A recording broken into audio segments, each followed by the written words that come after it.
Hi, everyone. Thanks so much. I feel like we got the best spot after whiskey shots. It seems like this is like the pole position for the day. Thank you so much for sticking around to listen to us talk about stories. It seems like this is sort of the culmination of the 2 days of talking about stories in a meaningful way. And as we all know, storytelling is the core of our job. It isn't just part of our job. It is the core of what destinations need to do. And stories are only as successful as they are well told.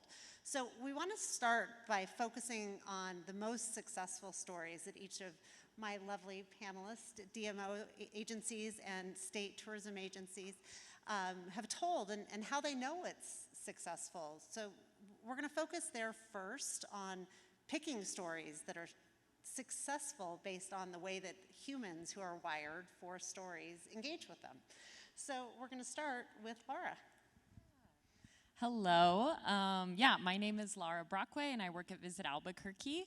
As far as successful stories, it's really hard to pin down one.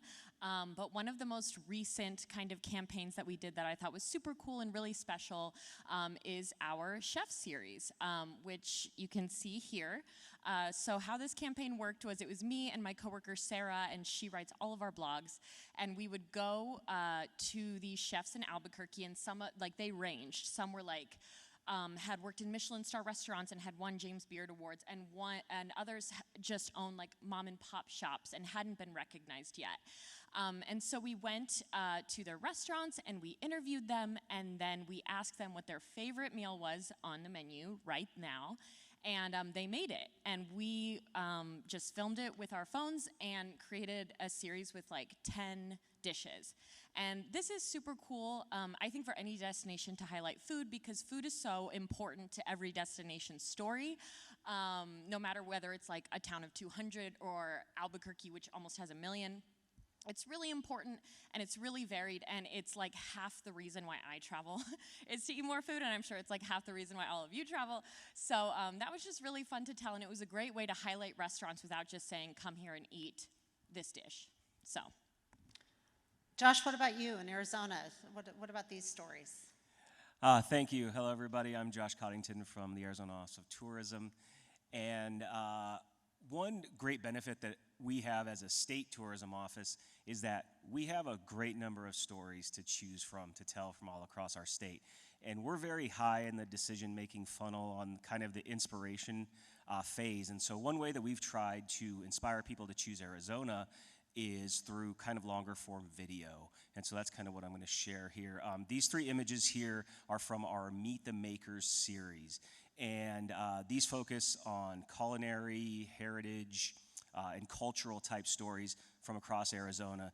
These 3 stills are from our first 3 videos in this series, which have performed well, and they show a hat maker from Cave Creek, Arizona, who uses 100-year-old hat making technology, if you want to call it that, and a woman who chose to leave behind the life of an attorney, or maybe I should say the financial security of being an attorney, to run a self-harvest lavender farm in Pine, Arizona.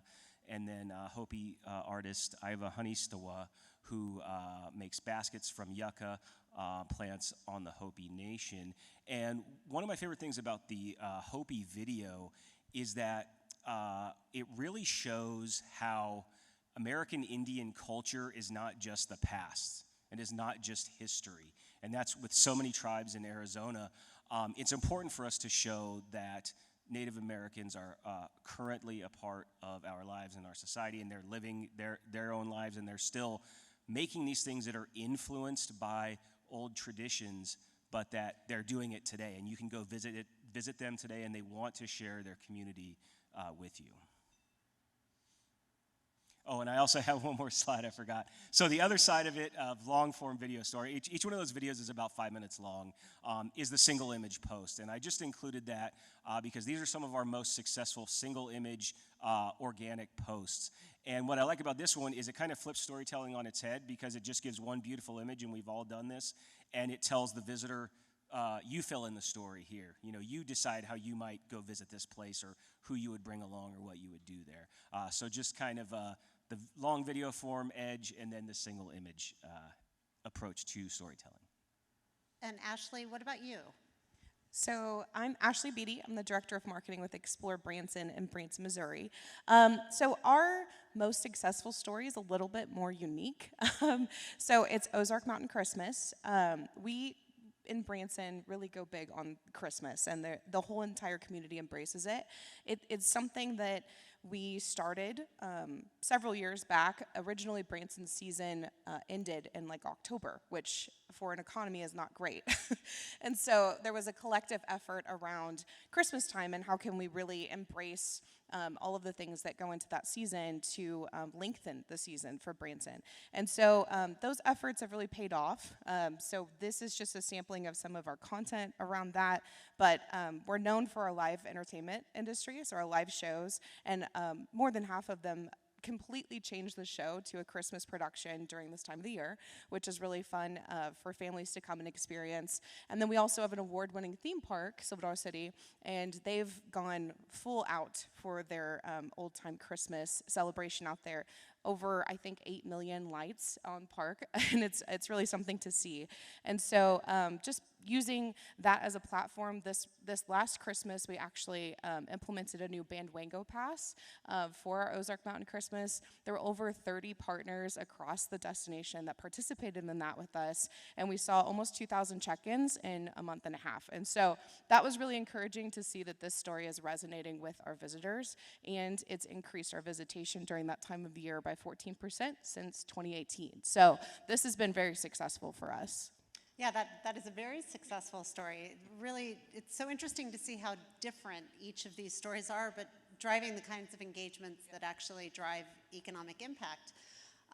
One of the things that I am very aware of as the CEO of an advertising agency that has a number of tourism clients is that we use the word authentic a lot without ever really defining what we mean when we say authentic. We've said that all week here, talking about authenticity and leaning into authenticity.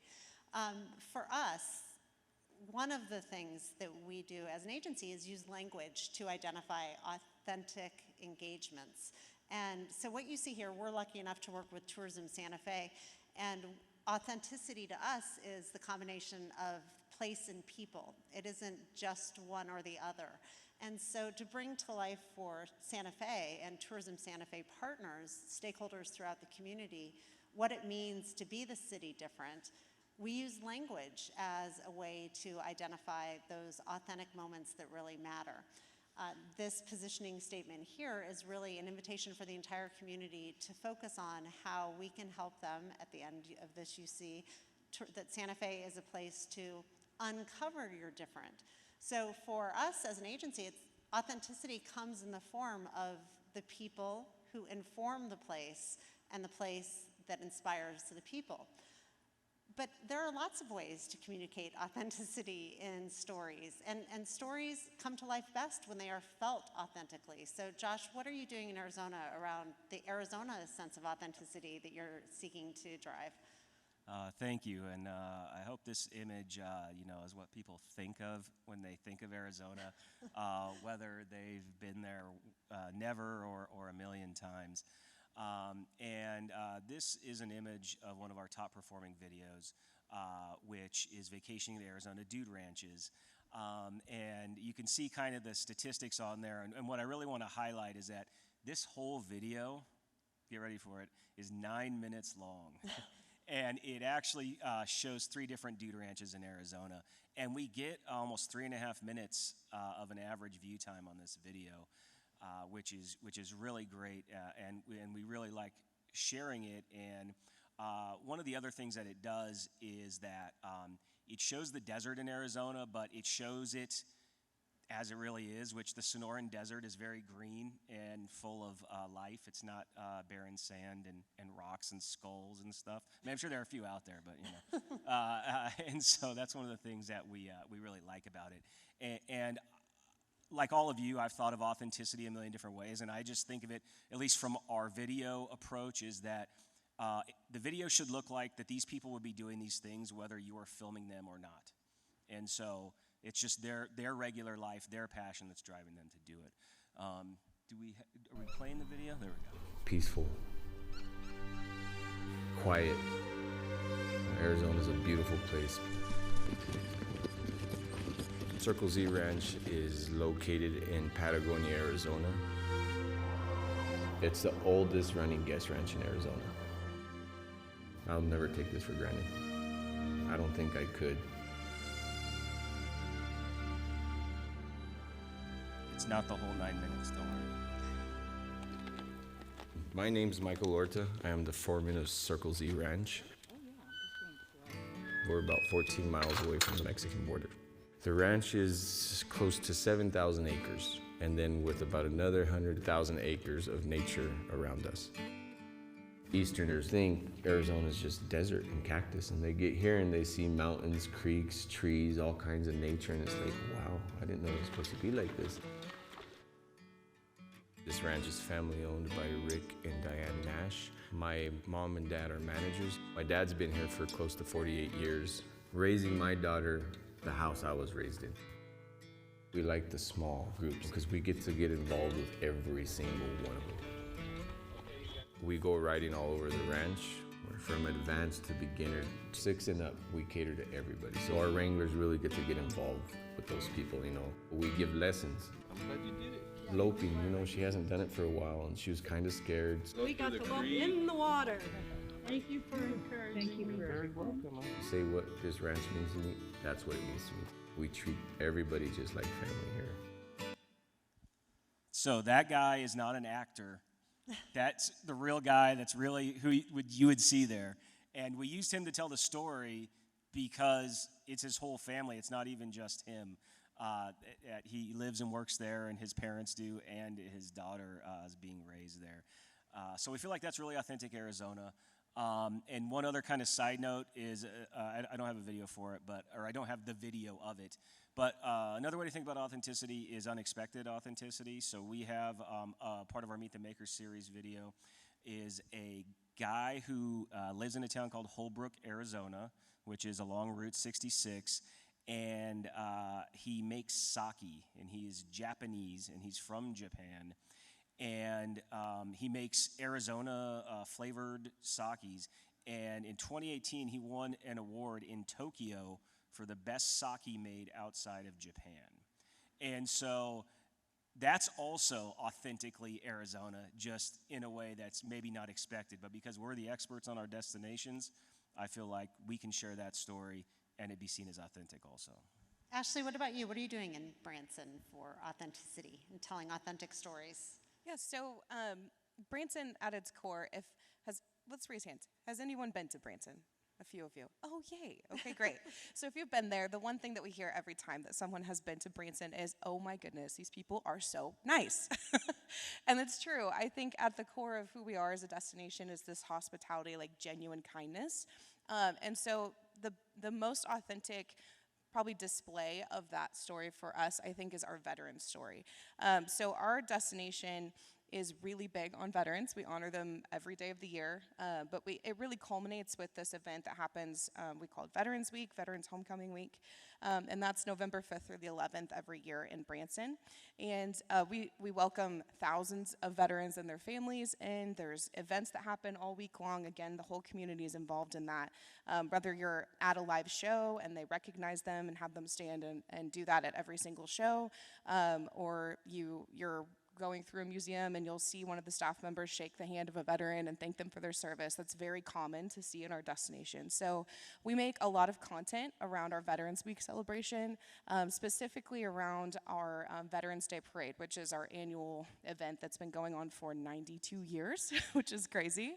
And so we have just thousands of visitors that come to honor veterans in their life or to pay respect. So we've done a lot of content around that. Yeah, that makes sense. So one of the topic areas that they asked us to cover today was how stories can bring to life people, passion, and purpose. And we believe and really feel this, and I'm sure many of you do too, that this is getting ever more difficult because parts of the stories that we want to tell are local gems. And our locals want to protect those local gems and keep them as local gems where as we all know, travelers want to live like a local when they're in our destination. So it's a really delicate balance to identify how to tell stories that encourage and invite in, but also protect and ensure that we are really doing justice to the people who live in our communities every single day. So let's talk a little bit about how do we balance that emotional need for visitors to experience local gems and locals to want those places protected. So Ashley, I think you have a really interesting take on this. Yeah. So, Branson's a little bit unique in the fact that we don't maybe experience the same kind of pushback from our locals that maybe Arizona does or others. Because our entire industry is really tourism. So every piece of our economy is affected by that, so they want them there. The only time that this really causes any kind of friction for us is with our lakes. So in the summertime especially, we have Table Rock Lake is the main one. And we get hundreds of thousands of visitors out there. And that makes for some very crowded coves if you're trying to enjoy a lake weekend as a local, which they do.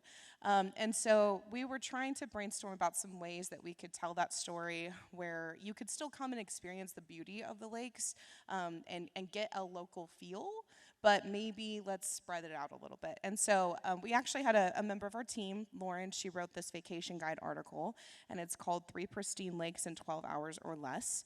And so what we did is we put a challenge out to try to experience all 3 of our lakes, because there are 3 of them in the area, in one day, and all the different types of experiences that you could do. And so we took the digital content team out, and we actually did the challenge in one day. We started with fishing on Lake Taneycomo, which is a beautiful kind of river-like lake, and then we moved to Bull Shoals Lake, which is at the bottom of the system, and we did pontooning out there, and then we ended with the sunset cruise on Table Rock Lake. And so she wrote this article, and it's got insider tips, it's got places to stop and eat while you're on the lakes, and it's got all this information from her perspective. And for the record, she's like a real deal lake girl, like water skis before she comes to work and then afterwards in the summer. Like this is what she does. And so I think coupling like the voice of an actual local who does this every single day when they can, and then highlighting that there are other parts of the lake and other experiences you may not know about, I think that's really helped us to kind of maintain the economic impact of summertime visitors on the lake, but spreading it out a little bit so it's not as crowded. Yeah, that's great. What are you doing in Albuquerque, Laura? Yeah, so I feel like the way to balance local interests as well as visitor interests is to provide value to both of those groups as much as possible. And so the way that I try to do that is to create relationships in the community personally. And how I do that is I'm like never in the office. Well, I'm in the office as much as I can, but I have to leave constantly during the week so that way I can go to a partner business and chat with them or grab some content. And maybe the content isn't even planned to be posted, but to just kind of keep up with all of the new things happening at all of the businesses. So an example of that is we opened recently a comedy club in Albuquerque. It's about a year old. And I went over to a comedy show there, which was super fun, and I love comedy. And Vegas is known for comedy as well, obviously, but it was really great. And I'm not funny personally, naturally, and so to learn from those people was awesome. And so going there and talking to the owners, they had such a cool story, and I learned that this comedy club, it's called Dry Heat Comedy Club, is the only dedicated comedy club in the entire state of New Mexico, which is insane. And so to talk about that was really great and a good hook for a video to say, this is the only dedicated comedy club in New Mexico. People are going to watch the video. It's LGBTQ owned, which was super cool, and also the way it started, and I didn't even use this in the video, but I can like use it while talking to people, was they had a podcast, the 2 women who owned it, and they're like, gosh, somebody should make a comedy club in New Mexico. There isn't one. And then they were contacted by a grant organization saying like, well, do you want to be those people to start it? So it was a really organic way to start it. They just recently expanded, and so to tell that story, not only to appeal to visitors, but also to locals, is a way to ensure that these local gems are received well by both groups. What about you, Josh? For us, from the State Tourism Office perspective, we talk to our DMOs all the time, and we have relationships with all of them because that's part of what we do, is support their efforts.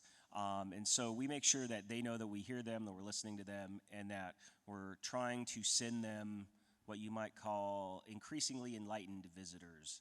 And so one of the ways that we've done that is we created a sustainable and responsible tourism program called Appreciate AZ. And that is just like it sounds. It's based on the Leave No Trace 7 principles. It's simple rules for, not rules, simple guidelines for visiting the outdoors to show them that small actions add up to large impacts.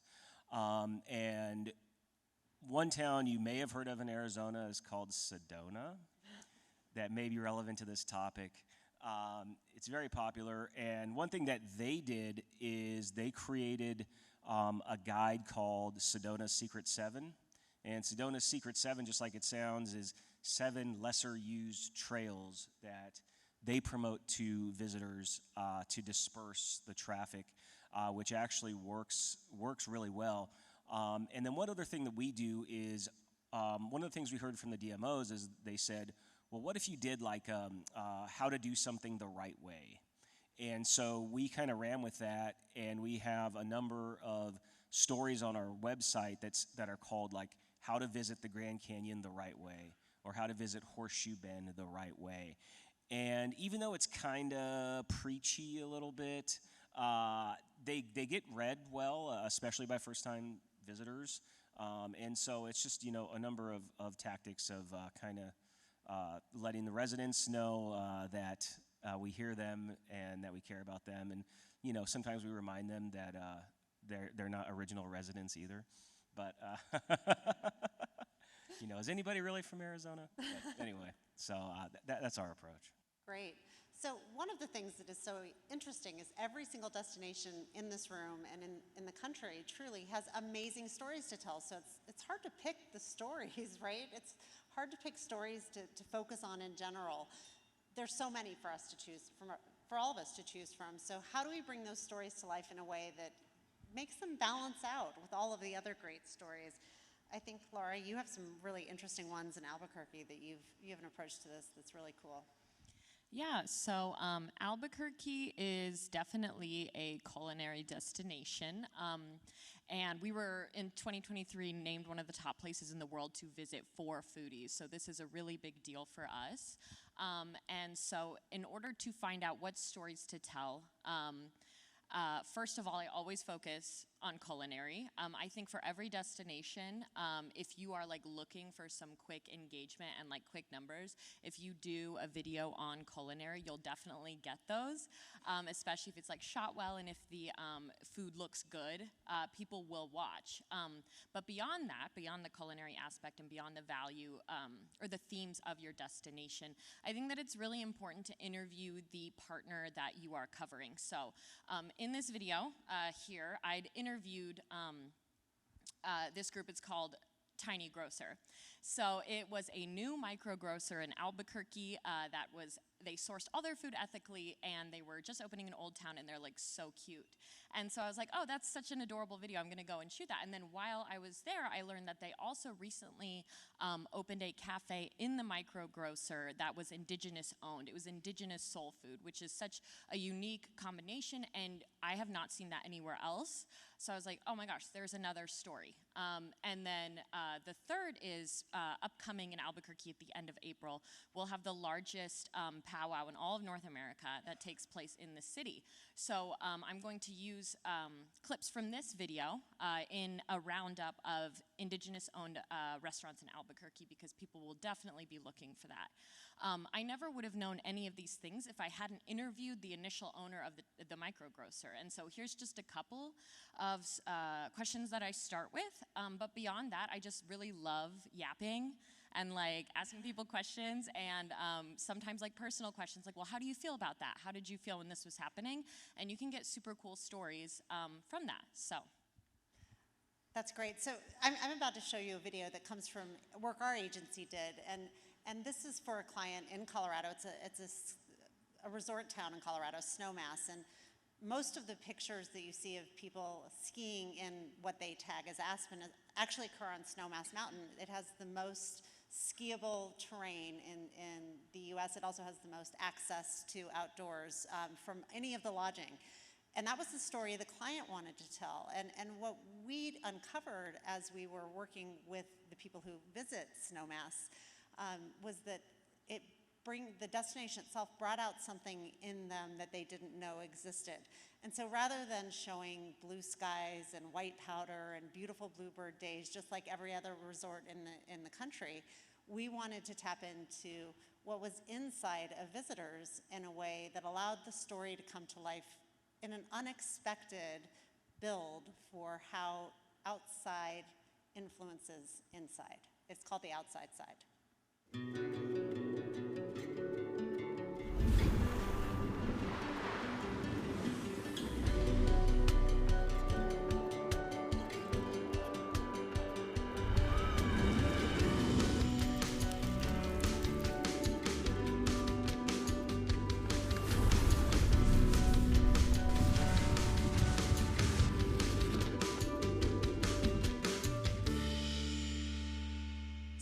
Wanted to encourage people to meet the parts of them that would come to life through a visit to Snowmass. And it's a really different way of articulating a ski area, and one that was unexpected. We actually used assets to build the people. While those are actual humans that we took still photographs of, we built the entire ecosystem around them using components of the actual experience in a way that didn't feel forced.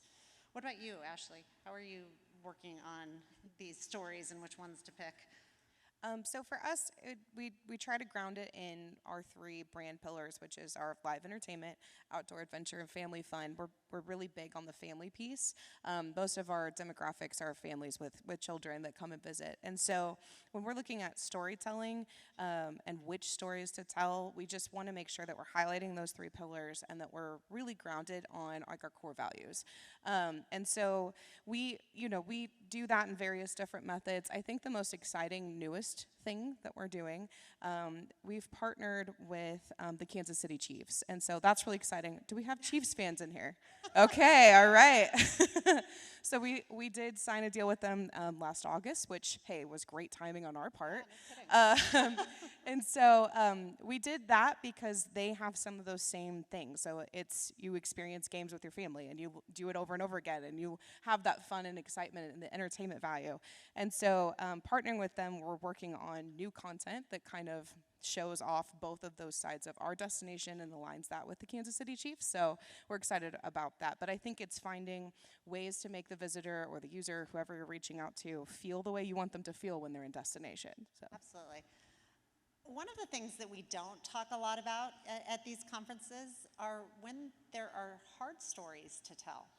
I think it's a reality that we all need to face as tourism marketers, that sometimes our historic stories are not as pleasant as we would like them to be, that the reality of our destination isn't always pretty and isn't always as easy to explain as the stories we want to tell as tourism marketers. So for each of us, that is true. There are stories that are hard to tell, but are part of the fabric of our destinations. So how do we grapple with that? How do we handle that? And how have each of you handled that? I know each of you have thought a lot about this, and probably everyone in this room has, but Ashley, I'd love to hear your approach to this. Yeah. So I think first, small history lesson on Branson. We were founded in 1912. We were founded on tourism because of a book called Shepherd of the Hills. Has anyone read that book or know what I'm talking about? Of course, a couple of you guys have. Okay. So that book, it features hillbillies in the mountains with a vigilante group called the Bald Knobbers. I'm not making this up. And so they, at that time, people were coming to the area to see where this book was written about. And that kind of, was the fabric of Branson's beginnings. And so for a long time, we were very country music, very hillbilly. Honestly, it was kind of tied to our perception. And so I think the story that we're trying to tell is that Branson has more to offer. And that can be a little difficult. We don't want to negate that that's where we come from, and that you can definitely see some of those types of things while you're in Branson. But there's more to us than just country music, and there's more to us than hillbilly type experiences. And so we've done a lot of work over the years to really change that perception. I think the next slide, you'll see there's a little snippet. So the first one on the top, you can kind of see from 1991. This is what locals refer to as the boom. And so that was a 60-minute special that ran, and it was highlighting all the country music stars of the day that were building theaters in Branson and coming and doing residencies. And so if you see that at the top, and then you see what our newest spring ad looks like, you can see we've taken great steps to really not go away from the beauty of the destination, or that we have live entertainment, but just showcasing that it's very different than it used to be. And so there's a bit of a balancing act there for us from a local perception standpoint. There's a lot of people that lived through the boom that are still on boards making decisions. And so I think I have to, with our team, we have to really balance being true to who we are and understanding our values and our roots, but showcasing Branson in a way that turns heads, that's not this perception that maybe has been attached to us for a long time. So that's one of the more difficult parts of the story to tell, I think. Josh, I'm interested to hear how you handle this for Arizona. When we were agency of record for the Colorado Tourism Office, we were lucky enough to be agency of record during a very historic wildfire period. And I remember turning on the Today Show, and the governor at the time, the governor of Colorado, said all of Colorado is on fire today, which is never something a tourism marketer wants to have to correct for the governor. And so I know that you have similar kinds of approaches to how you tell stories during times of chaos in Arizona. Why don't you talk to us a little bit about that? Sure, happy to.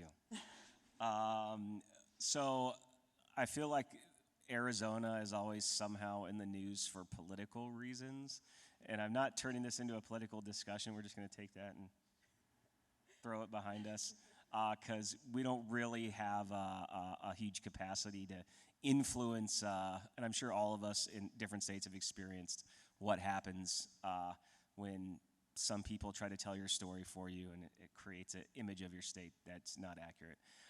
But one thing that I can talk about, or that we have worked on, is the story of water in Arizona and water management.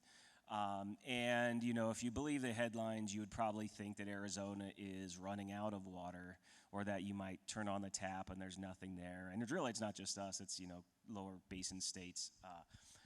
But it paints a picture that is not accurate, because Arizona is actually good at managing water.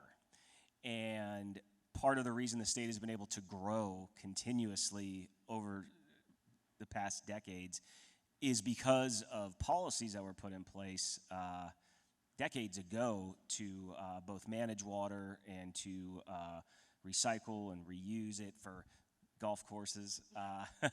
And so that's part of our story, is how we manage water. And it may not seem exactly tourism related specifically, but it really is, because I feel like when someone hears Arizona and water, I feel like if they feel like we're running out of water, they're either going to look at us and say, well, I don't want to go to that state because they're running out of water. Like, what are they doing, Or maybe the nicer view of it is, well, I don't want to go and be part of the problem of adding more people who are using more water. So part of our job and part of my role, because I do a lot of media interviews and communications for our office, is inserting that role of water management into the stories that we tell, so people know that we're not aware of this, and we're not working on it, and we have agencies and organizations, both governmental and non-governmental, who are really working on this. And so it's somewhat challenging to build it into tourism speak, but I feel like it's something that we are working on and we continue to work on, because it's part of our story and something that people think about when they look at visiting Arizona. So don't worry, you come to the state, plenty of water for you to enjoy. You can be in it, or you can drink water-based beverages, and they'll be available for you. And what about you, Laura? Yeah, so I feel like it's really important to not put too much pressure on yourself to be like the authority of all of your city's history because, for example, Albuquerque is one of the oldest cities in the area. Santa Fe is obviously like 200 years older, but it's quite an old city.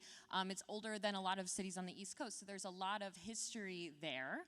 And recently, I posted a video about a historic site of where an indigenous pueblo used to be.